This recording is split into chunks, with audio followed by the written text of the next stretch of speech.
The auctioneer's voice was a rhythmic, hypnotic drone, a sound as much a part of the Midwestern landscape as the cicadas in August, or the moan of the wind across a frozen January field. It was the sound of fortunes changing hands, of hope being sold by the pound, and of desperation being hammered down to the highest bidder. Jedediah Stone stood at the back of the crowd, his arms crossed over his chest, a grease stain on the sleeve of his flannel shirt that had been there so long it felt like part of the fabric. He wasn't here for a fortune. He was here for a water pump off a junked Farmall H, and maybe, if the price was right, a set of 16-inch plowshares that weren't worn down to nothing. His farm, the Stone Homestead, was a testament to the idea that if it ain't broke, you don't fix it. And if it is broke, you damn well fix it yourself. He was still running the John Deere 4020 his father had bought new in '68, its diesel engine as steady and reliable as a heartbeat. His planter was an International Harvester 400 Cyclo, and his main tillage tractor was a stubborn, smoke-belching IHC 1066 with over 10,000 hours on the tachometer. He didn't owe a dime to any man or any bank, a fact that was both his greatest pride and, in the eyes of his neighbors, his greatest failing. The year was 1978, and the gospel being preached from the co-op to the implement dealer was get big or get out. Farming had become a game of leverage, of borrowing against skyrocketing land values to buy bigger, faster, more expensive equipment. The king of that game, at least in their corner of Iowa, was Richard Sterling. Sterling stood near the auctioneer's truck, holding court. He was 10 years younger than Jed, with soft hands and a smile that never quite reached his eyes. He wore a brand-new seed corn cap that sat unnaturally clean on his head. He wasn't bidding, he was spectating, making sure everyone saw him not needing anything from a rusty farm auction. His own fleet was a gleaming John Deere green, financed to the hilt by the Farmers and Merchants Bank. "All right, folks, let's move on down the line," the auctioneer called, pointing a beefy hand toward the end of the row. "What we have here is a real project for one of you ambitious fellas. A 1976 Gleaner N6 combine. As you can see, she's got a few miles on her, but the tin is straight and the tires are decent. Now we're selling it as is, where is. The engine had a bad day. A real bad day. We're selling it for salvage. Think of the parts alone, boys. The variable speed drive, the hydrostat, the final drives, worth a fortune in pieces. What'll you give for it? Let's start the bidding at $500, just the scrap price. Who'll give me $500? A silence fell over the crowd. Men kicked at the big Firestone tires, peered into the dusty cab, and shook their heads. The N6 was a beast, a rotary combine that had been top of the line just a couple of years ago. But a dead engine, especially a big Alice Chalmers diesel, was a death sentence. It wasn't just a simple overhaul. The word was the block was ventilated, a hole clean through the side. It was a boat anchor. Sterling let out a loud laugh. $500? You'd be better off paying $500 to have someone haul it to the scrapyard for you. Probably threw a rod right through the side. Some poor fool probably ran it low on oil. He looked around, making sure he had an audience. That's what happens when you don't maintain your equipment.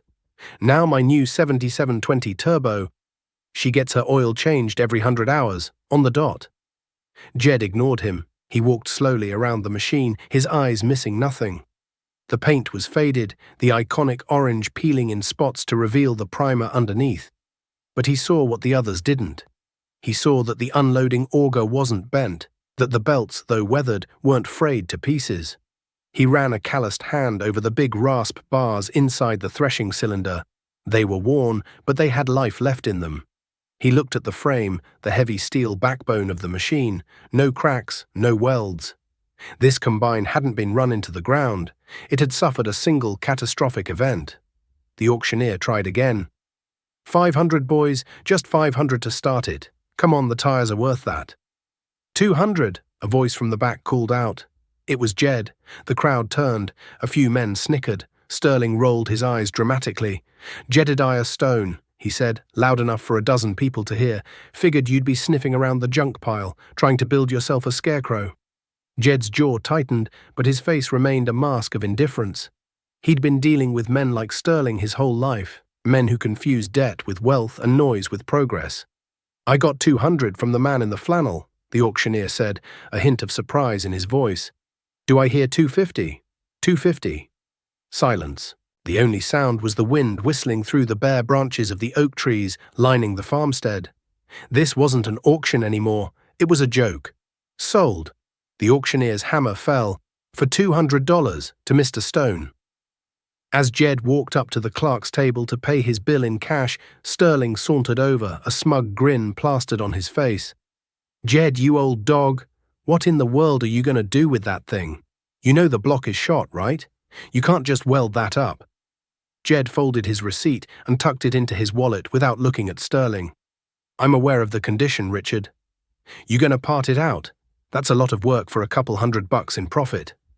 "Not planning on it," Jed said, finally meeting his gaze. Sterling's grin faltered, replaced by genuine disbelief. You're not thinking of trying to fix it, are you? Jed, that's insane. You can't find an engine for that thing for less than 10 grand, and that's if you can find one at all. You could put a down payment on a brand new machine for that." "I don't do down payments," Jed said flatly. He turned and walked away, leaving Sterling standing there, sputtering. The whispers followed him back to his pickup truck.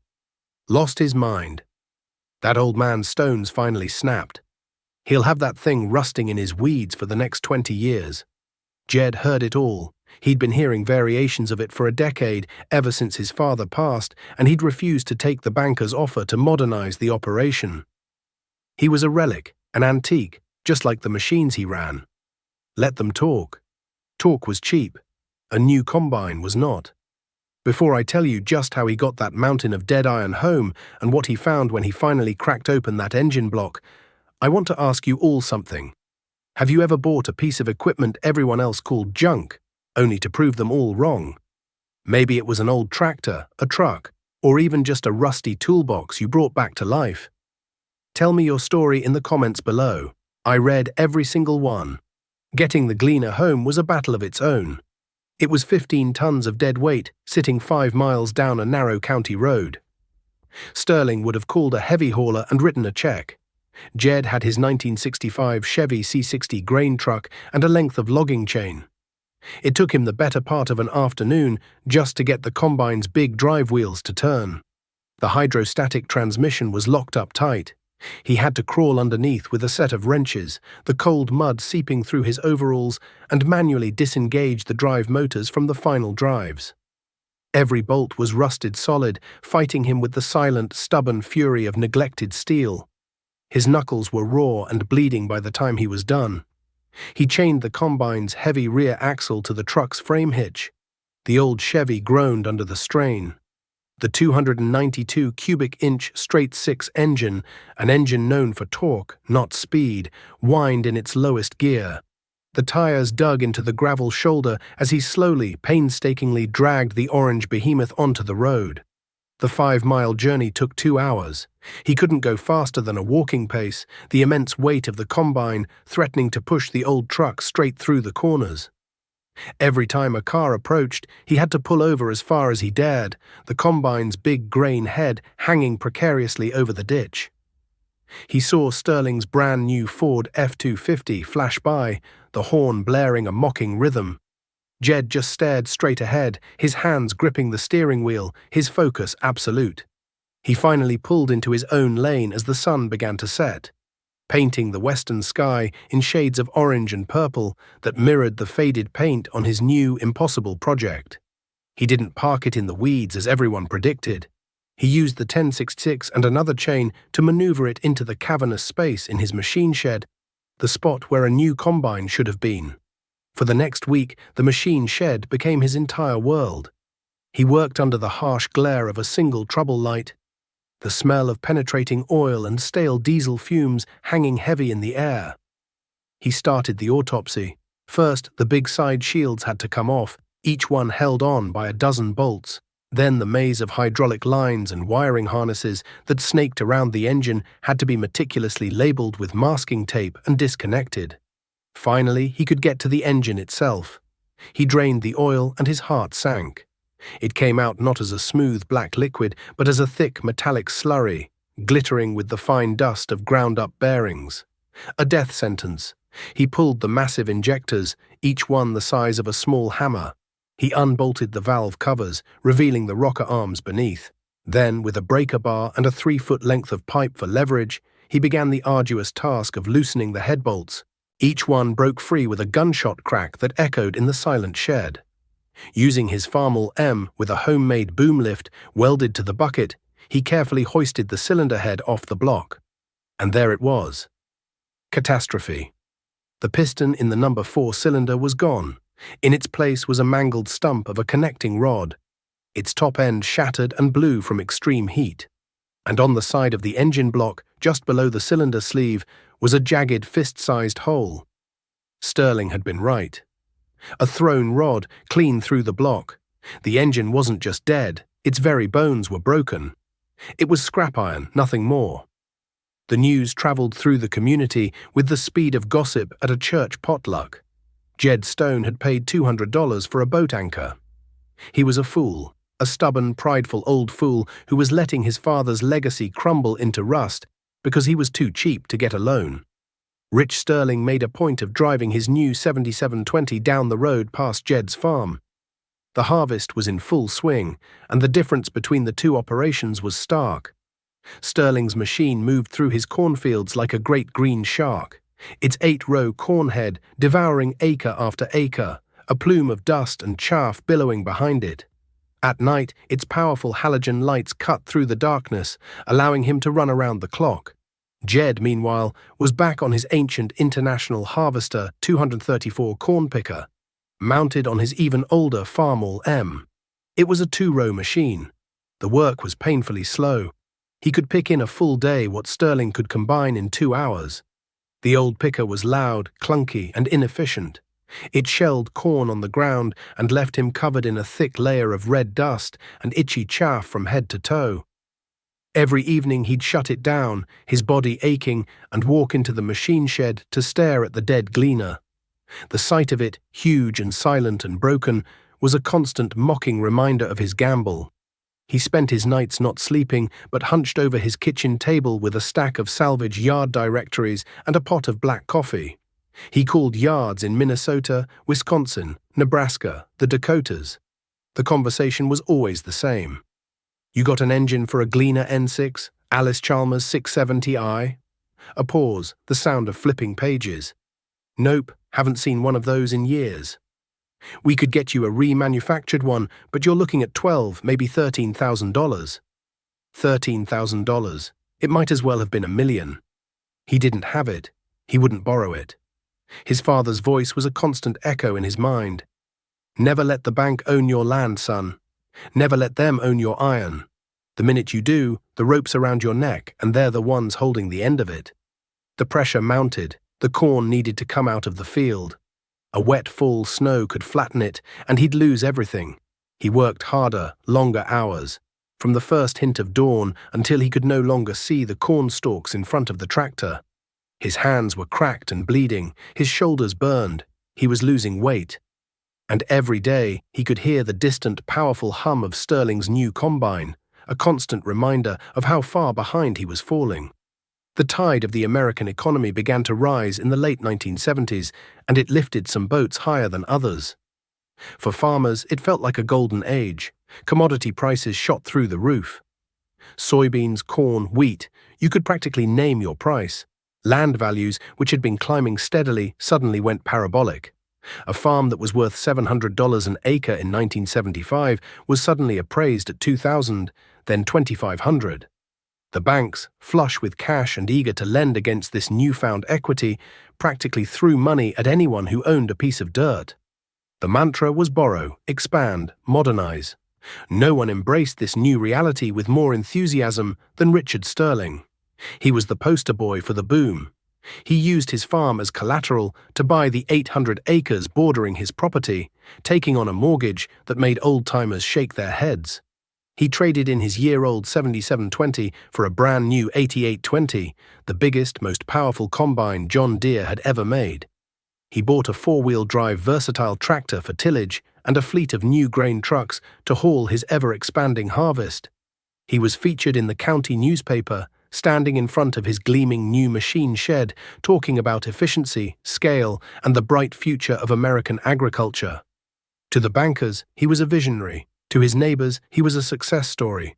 To Jedediah Stone, he was a man building a house of cards on a fault line. Jed watched it all from his own 320 acres, the same piece of ground his grandfather had broken with a team of mules. He felt the temptation. The banker had come out to his farm, hat in hand, offering him a line of credit that could replace every piece of equipment he owned. "Jed," the banker had said, his voice smooth as fresh motor oil, "you're sitting on a gold mine here. Your land is clear. You could borrow $500,000 tomorrow and not even break a sweat on the payments, not with corn at $3 a bushel." Jed had politely shown him the door. He stuck to his principles. He paid his bills with cash. He sold his corn and beans and put the money in the bank, not into new payments. The community, which had once respected his father's frugality, now saw Jed as a stubborn eccentric, a man paralyzed by the past, a failure who was letting the opportunity of a lifetime pass him by. His big break came not from a bank, but from a grainy black-and-white photo in a salvage yard newsletter from Kearney, Nebraska. It was a picture of a wrecked Alice Chalmers 7080 tractor. It had been rolled, the cab crushed flat, the front axle snapped, but the ad listed the engine as intact. A 670T. The T stood for turbo. It was the same basic engine as the one in his N6, but with a turbocharger. It was bigger, more powerful, and it was 500 miles away. He didn't hesitate. He filled 2 thermoses with coffee, threw a greasy canvas tarp over the winch on the back of his C60 grain truck, and started driving west. He drove through the night, the old truck rattling and humming down the interstate. He arrived at the salvage yard at dawn, a vast frozen sea of dead and dying farm equipment. He found the 7080 in a back row, looking even worse than the picture. But the engine was there, a huge chunk of orange iron sitting in the twisted frame. He paid the yard owner $800 cash. The deal was he had to pull it himself. It took him 2 full days of brutal back-breaking work in the biting Nebraska wind. He used the truck's winch, a set of heavy chains, and a collection of pry bars and railroad jacks. He had to cut through the tractor's frame with a gas-powered torch to free the engine. Finally, late on the second day, the massive engine swung free. He loaded it onto the flatbed of his truck, chained it down, and started the long, slow drive home. The engine transplant was a masterwork of farm shop engineering. The new engine was 6 inches longer than the old one, thanks to the turbocharger. The motor mounts didn't line up. The bell housing was different. Jed spent the winter in his shop, cutting, grinding, and welding. He fabricated new frame rails out of 1/4-inch steel plate. He adapted the clutch assembly using the flywheel from the old engine and the pressure plate from the new one. He spent weeks rerouting fuel lines, wiring, and the complex network of hydraulic hoses. He worked with a focus and patience that bordered on obsession. By early summer, it was done. He painted the new engine mounts with a coat of rust-preventing primer. He filled the radiator with fresh coolant and the crankcase with 15 gallons of new Rotella oil. He bled the fuel system, took a deep breath, and turned the key. The starter groaned for a moment, turning the massive diesel over. Then it caught. A puff of black smoke shot from the straight pipe exhaust, followed by a deep, throaty roar that was vastly more powerful than the combine's original engine. The sound shook the machine shed. It was the sound of defiance, the sound of resurrection. Jed stood there, covered in grease, a slow grin spreading across his face.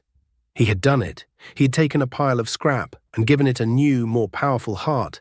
He nicknamed it the Phoenix. That fall, when Sterling rolled out his gleaming 8820, Jed fired up the old N6. It wasn't pretty. The engine cover didn't quite fit over the new turbo, so he'd left it off. The big turbocharger housing exposed to the air. The paint was a patchwork of faded orange and grey primer. But when he engaged the header and pulled into his cornfield, the machine came alive. The new engine didn't even grunt under the load of the 6-row cornhead. He could run faster than the machine was ever designed to run, the big rotary cylinder threshing the grain with a hungry roar. He was still only cutting 6 rows to Sterling's 8, but he was doing it with a machine that he owned, free and clear, for a total investment of just over $1,000 and a winter's worth of sweat. He was making progress, but in the eyes of the world, he was still falling behind. Sterling had another 500 acres in production. His grain bins were new and shiny, Jed's were old and weathered. Sterling drove a new truck. Jed's Chevy was now pushing 20 years old. One afternoon in late October, both men found themselves at the co-op elevator, waiting to unload. Sterling was leaning against his new Peterbilt, talking loudly on the CB radio. Jed sat quietly in the cab of his C60. He overheard the elevator manager talking to another farmer. "Heard on the radio this morning," the manager said, shaking his head. "The Fed raised the prime rate again. Another half a point. It's over 15% now." The other farmer whistled. 15%? How's a man supposed to operate with money costing that much? Jed felt a cold knot tighten in the pit of his stomach. 15%. His father had always told him that interest was a quiet thief, one that worked while you slept. Sterling overheard them and laughed, hopping down from his truck. "You gotta have vision, boys," he announced. "Rates go up, rates go down. You can't be scared of a little interest. You gotta spend money to make money. That's the name of the game now." He slapped the side of his gleaming aluminum trailer. "And right now, I'm winning." He signed his weight ticket and roared out of the co-op, leaving Jed sitting in his old truck, the rumble of the big Peterbilt fading into the distance. Jed looked at the sky. High, thin clouds were starting to gather in the west. It looked like the weather was about to change. The sky did more than just change. It closed.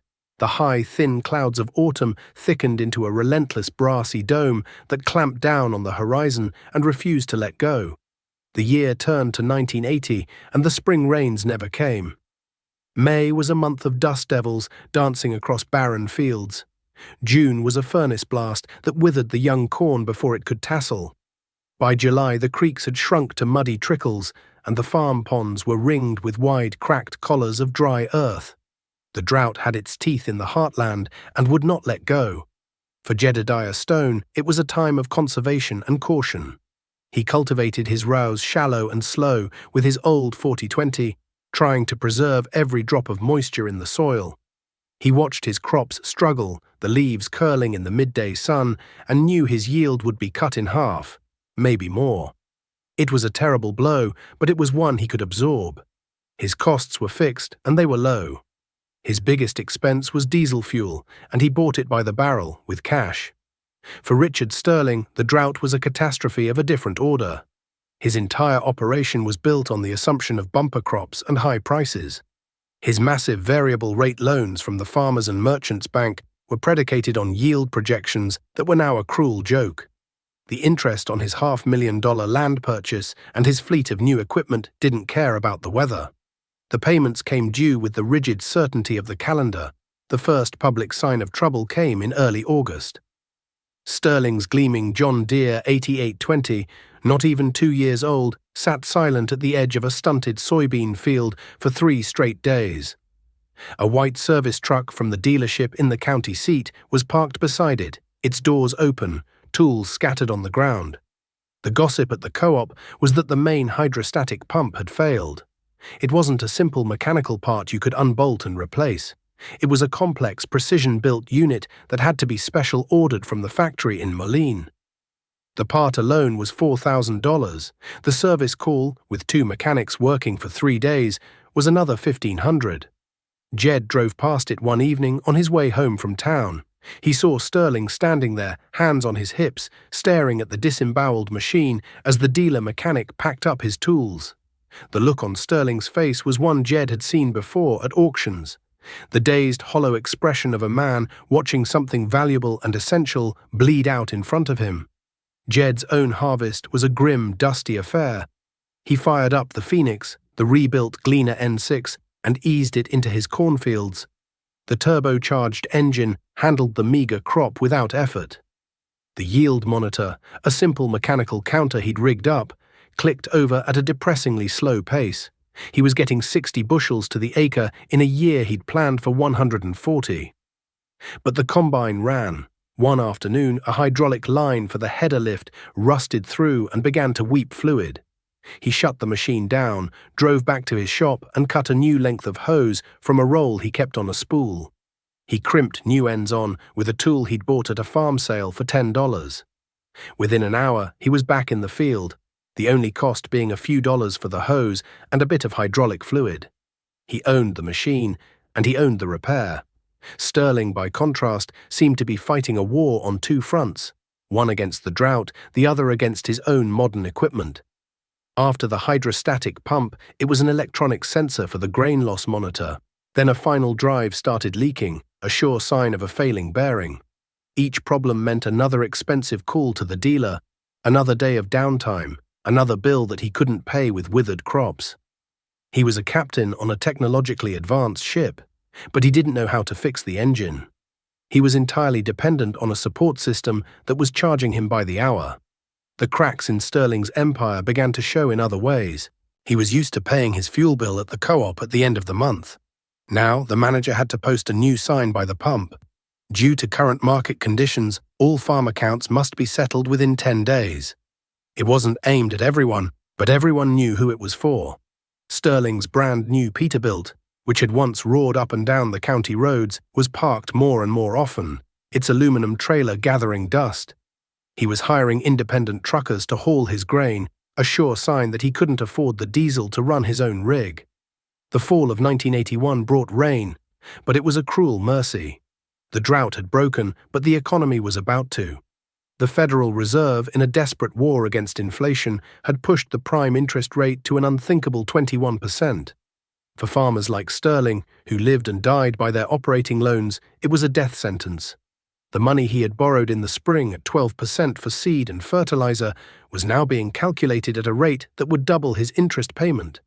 At the same time, a grain embargo against the Soviet Union caused commodity prices to collapse. Corn that had been over $3 a bushel was now struggling to fetch $2. It was the perfect storm, skyrocketing expenses, plummeting income, and a mountain of debt that was compounding daily. The house of cards wasn't just shaking, it was being hit by a hurricane. The notices started appearing in the legal section of the county newspaper in the spring of 1982. They were small blocks of text, dense with legal jargon, but their meaning was brutally clear. The Farmers and Merchants Bank versus Richard Sterling. Foreclosure proceedings. First, it was the 800 acres of expansion land. Then it was the equipment liens. The bank, which had been his greatest enabler, had become his executioner. The auction was set for a cold, blustery Saturday in mid-November. It wasn't a small-time affair like the one where Jed had bought the Gleaner. This was a complete dispersal. The auctioneer's flyers were plastered in the windows of every co-op, cafe, and implement dealer for 100 miles. It was the death of an empire, and the whole county turned out to watch. The scene was a funereal parody of the one Jed remembered from 4 years prior. Sterling's gleaming fleet of green and yellow machinery was lined up not in his pristine shed, but in a muddy corn stubble field, each piece tagged with a number. The John Deere 8820, the Versatile 875, the Peterbilt, the planters, the tillage equipment, it was all there, a testament to a dream that had turned into a nightmare. Richard Sterling was there, but he was a different man. The smug confidence was gone, replaced by a deep, weary sorrow. He looked 10 years older. His clean seed corn cap was gone. He stood bareheaded in the wind, his hands shoved deep in the pockets of a worn jacket, his gaze fixed on some distant, invisible point. He wasn't holding court. He was enduring a public flogging. Jed stood at the back of the crowd, just as he had before. He wasn't there to gloat. There was no satisfaction in watching a man be broken, even a man who had mocked him. He felt a profound, aching sadness. He saw in Sterling not just a rival, but a reflection of what could have been. If he had listened to the banker, if he had signed those papers, it would be his name on the flyers, his equipment on the block. The auctioneer started with the smaller items, tools, wagons, grain augers. The bidding was sluggish, the crowd was full of neighbors, but they were all hurting. The same economic forces that had crushed Sterling were squeezing everyone. No one had cash, no one could get a loan. Then they came to the big-ticket items. The Versatile 875, with less than 1,000 hours on it, sold for less than half of what Sterling had paid.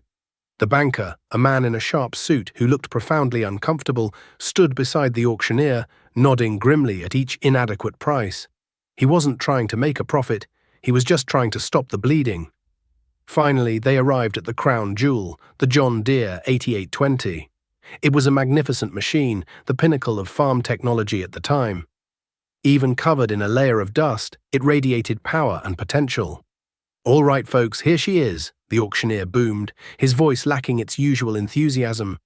"The 8820 Turbo. You all know what this is. She's got the 8-row corn head, the 20-foot bean platform. A top-of-the-line machine, ready to go to the field. The bank wants to move it. Let's start the bidding at $50,000. Who'll give me 50? A dead silence fell over the crowd. $50,000 was an impossible sum. Men who had once dreamed of owning such a combine now looked at it like it was radioactive. It represented not progress, but debt. Not wealth, but ruin.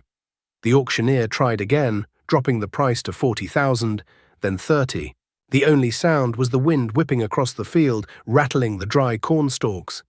The banker leaned over and whispered something to the auctioneer. The auctioneer nodded. "All right, folks, the bank is serious. They will sell this machine today. What will you give me?" No reasonable offer refused. "Just give me a bid, any bid, to get it started." More silence. The crowd shuffled their feet. No one wanted to be the first to make an insulting offer. Then a clear, calm voice cut through the wind from the back of the crowd. $10,000. Every head turned. It was Jedediah Stone. A wave of murmurs rippled through the onlookers. Sterling looked up, his eyes wide with disbelief. The banker stared at Jed, his jaw tight. $10,000 for a machine that was worth 6 times that. It was a preposterous, almost cruel bid. The auctioneer, however, was a professional. A bid was a bid. "I have $10,000 from Mr. Stone. Do I hear 15? $10,000 is the bid. Who'll give me 15? He looked around the crowd, making eye contact with every potential buyer. But he saw only grim, shaking heads. The men there knew Jed. They knew he wasn't bidding with the bank's money. He was bidding with his own. And they knew that if Jed Stone was bidding $10,000, it was because that was all the machine was worth to a man who had to pay cash in an economy with no bottom. $10,000 once, the auctioneer called, twice. He paused, giving the banker one last chance to stop the sale. The banker just gave a slight defeated shrug. Sold. The hammer fell, the sound like a crack of a rifle. For $10,000 to Jedediah Stone. Jed didn't move. He just stood there as the crowd parted, a path clearing between him and the machine. He had just bought the very symbol of the philosophy he had rejected, the roaring green monster that had represented everything he stood against.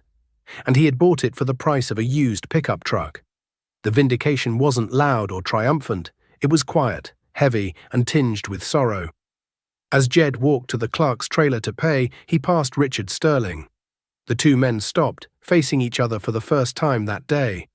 The wind blew a piece of stray cornstalk between their boots.